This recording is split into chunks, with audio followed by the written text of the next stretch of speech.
Day 4. The danger of comparing. There is still another valuable lesson to be learned from the parable of the generous landowner. God is not only generous, he is also sovereign. That is, God has the right to dispense his blessings as he chooses. Jesus asserts this prerogative of God very clearly with the landowner's question, "Don't I have the right to do what I want with my own money?" Matt. 20:15. Discuss. How does the question asked by the landowner in Matthew 20:15 reflect Exodus 20:17? 1. Have you ever found yourself resenting the blessing of God in someone else's life? What did that response reveal about your heart? We constantly see believers around us who seem more blessed of God than we are. Some are more gifted in spiritual abilities, others always succeed with little effort, still others seem to have few problems or concerns, and on and on. Probably none of us is exempt from the temptation to envy someone else's blessings and to secretly grumble at God, or even to charge him with rank injustice for giving that person more in some way than he has given us. Yet God in his sovereignty has the right to bless each of us as he chooses. Consider these words from the Apostle Paul, "But who are you, O man, to talk back to God? Shall what is formed say to him who formed it, why did you make me like this? Does not the potter have the right to make out of the same lump of clay some pottery for noble purposes and some for common use?" Romans 9:20-21. Discuss. Considering all we've learned and discussed about grace in this study, how should we respond to the above paragraph? How often do we actually respond in faith? Why, regardless of how we understand the particular application of Paul's teaching, we cannot escape the basic principle in the passage.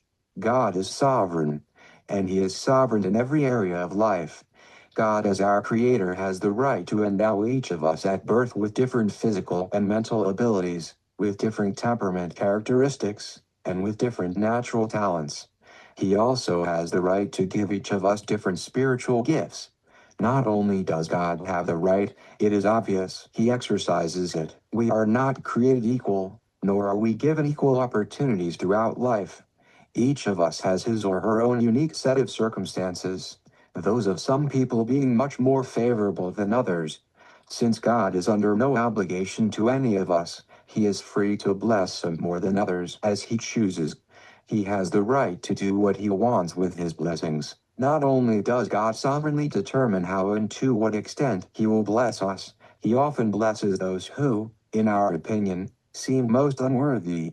We rejoice in the generosity of God's grace as long as it is directed toward us, or toward our family or friends. But how do we feel when someone who we think does not deserve it is blessed by God? Are we envious because of the generosity of God toward that person?